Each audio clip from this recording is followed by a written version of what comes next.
Bismillahirrahmanirrahim. Assalamualaikum warahmatullahi wabarakatuh. Perkenalkan, nama saya Ahmad Mikal dari kelas Piwar 1C. Ingin mempresentasikan tentang laporan kerja saya di PT Zeus Freshwater Fish.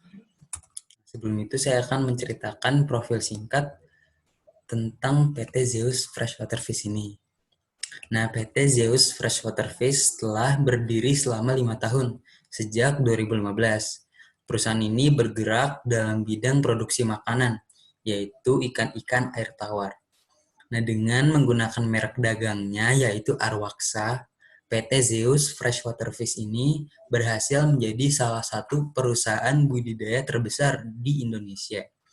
Nah, Arwaksa sendiri berasal dari kata arwana, yaitu ikan arwana. Untuk memberikan kesan modern, maka dimodifikasi sedikit itu menjadi Arwaksa. PT Zeus Freshwater Fish memiliki visi dan misi. Nah, visinya itu mendirikan sebuah perusahaan budidaya air tawar di Indonesia yang mampu menghasilkan produk dengan kualitas tinggi dan mewah juga agar bisa bersaing di pasar global. Nah, misinya dengan melaksanakan budidaya secara teratur dan keseluruhan agar bisa dimanfaatkan segala sesuatunya, juga untuk melatih para pekerja secara intensif agar memiliki pelayanan yang sempurna. Tentang logo perusahaannya, logo perusahaan PT Zeus Freshwater Fish menampilkan merek dagangnya yaitu Arwaksa yang dilatar belakangi dengan ikan arwana berwarna emas. Nah, kombinasi ikan arwana dengan warna emas ini ditunjukkan untuk memberikan kesan mewah dan berkelas. Nah, juga sengaja tidak dihias banyak-banyak agar tetap terlihat sederhana dalam desain logonya. Itu logonya. Sistem ketenaga kerjaan yang dipakai di PT Zeus Freshwater Fish. Nah, sesuai dengan peraturan ketenaga kerjaan yang diatur dalam Undang-Undang Nomor 13 Tahun 2000, Pasal 77 sampai dengan Pasal 85. Nah, ketentuannya itu mengatur dua macam sistem. Yang pertama ada 7 jam kerja dalam satu hari, atau sama dengan 40 jam kerja dalam satu minggu, yang dilaksanakan selama 6 hari dalam satu minggu. Nah, yang kedua ini 8 jam dalam satu hari, yang totalnya satu minggu itu 40 jam kerja. Namun bedanya dilaksanakan 5 hari dalam satu minggu. Nah, berdasarkan landasan tersebut, PT Zeus Freshwater Fish menerapkan sistem kedua, di mana para karyawan hanya bekerja dari hari Senin sampai hari Jumat, mulai pukul 9.00 hingga 17.00. Pada hari Sabtu dan Minggu menjadi waktu libur bagi karyawan, juga pada hari-hari libur nasional yang telah ditetapkan pemerintah setiap tahunnya. Dalam satu tahun masa kerja, setiap karyawan juga mendapat jatah cuti selama 12 hari yang dapat digunakan untuk kepentingan pribadi mereka. Fasilitas karyawan. Nah, PT Zeus Freshwater Fish menyediakan beberapa fasilitas di kantor mereka untuk para karyawannya. Nah, berikut adalah fasilitas yang digunakan selama bekerja di PT Zeus Freshwater Fish. Yang pertama ada fasilitas kesehatan dan kebugaran. Perusahaan menurunkan biaya perawatan kesehatan dengan menawarkan program pencegahan seperti bonus atau insentif non-tunai bagi mereka yang menjaga kesehatan mereka dengan tidak merokok dan mengambil bagian dalam program kesehatan.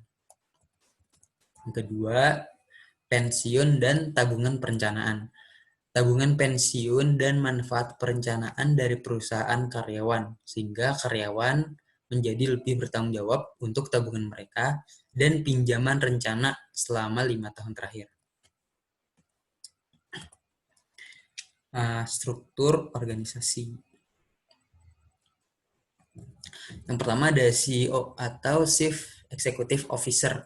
Dalam perusahaan, CEO ini memiliki tugas dan tanggung jawab untuk menentukan arah perusahaan, mengatur strategi perkembangan perusahaan, serta menjadi wajah publik perusahaan.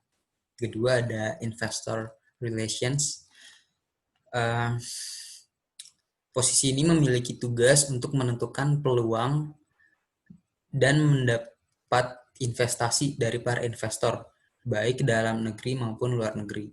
Bahkan kesempatan akuisisi dengan perusahaan lain juga menjadi tugas bagi seorang investor relations ini.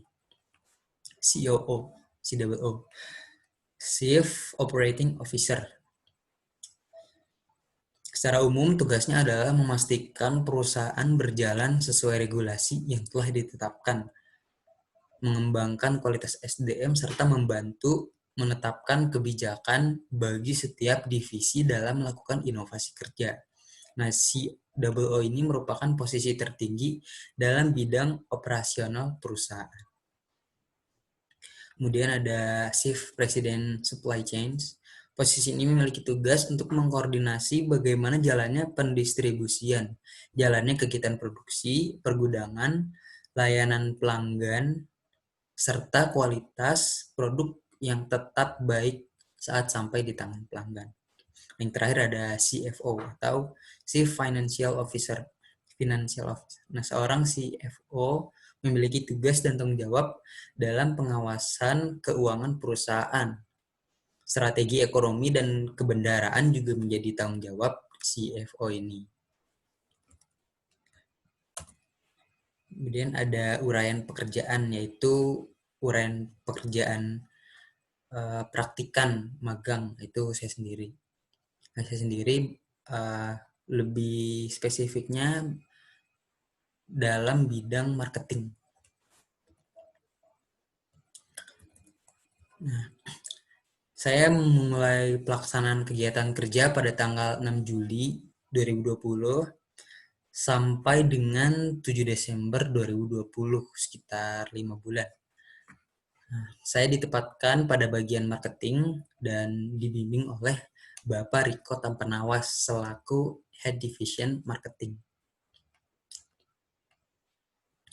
Selama 5 bulan masa kerja, saya telah menyelesaikan beberapa macam pekerjaan sesuai dengan tanggung jawab yang diberikan. Itu yang pertama, membuat surat penawaran harga.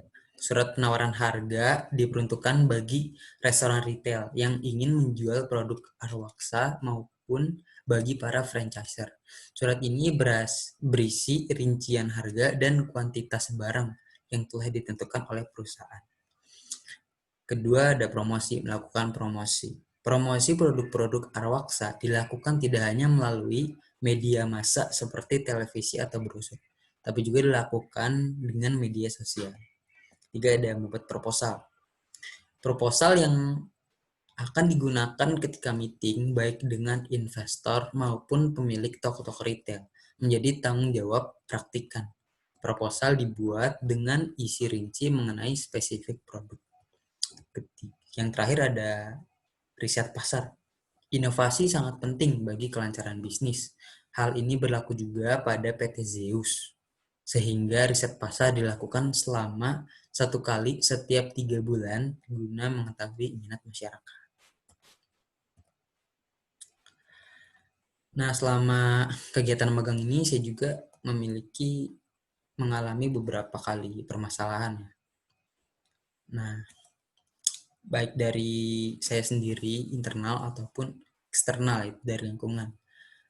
Nah, permasalahannya antara lain yang pertama itu pada awal melaksanakan kegiatan kerja, saya sulit memahami beberapa istilah kata dalam spesifikasi produk sehingga memerlukan pengulangan kata dalam percakapan dengan sesama rekan kerja. Masalah yang kedua itu beberapa pekerjaan belum dipelajari selama menduduki bangku perkuliahan sehingga memerlukan waktu sedikit lebih lama untuk diselesaikan. Nah, solusinya itu saya melakukan inisiatif untuk belajar dengan rekan-rekan senior guna menambah ilmu dan mempermudah penyelesaian tugas. Nah, evaluasi ini saya lakukan setiap bulan dengan pembimbing. Dilakukan agar saya dapat memperbaiki kesalahan-kesalahan yang dibuat dan menjadi lebih baik lagi. Kesimpulan dan saran. Nah, kesimpulannya ada 3. Yang pertama, praktikkan memahami cara divisi marketing, secara khusus bagaimana mempromosikan suatu produk. Yang kedua, praktikkan dapat menyelesaikan ilmu yang dimiliki dan belajar pengetahuan baru dari rekan-rekan senior. Ketiga, praktikkan dapat lebih bertanggung jawab dan disiplin dalam melaksanakan tugas dan tanggung jawab. Nah, sarannya bagi praktikan yang sedang magang ataupun ingin magang, yaitu menjalin komunikasi yang baik dengan rekan-rekan senior, mempersiapkan ilmu yang akan diterapkan secara khusus dalam divisi kerja, dan melatih kemampuan yang dimiliki untuk menunjang performa kerja. Nah, mungkin sekian presentasi laporan kerja ini dari saya. Kurang lebihnya mohon dimaafkan. Terima kasih. Assalamualaikum warahmatullahi wabarakatuh.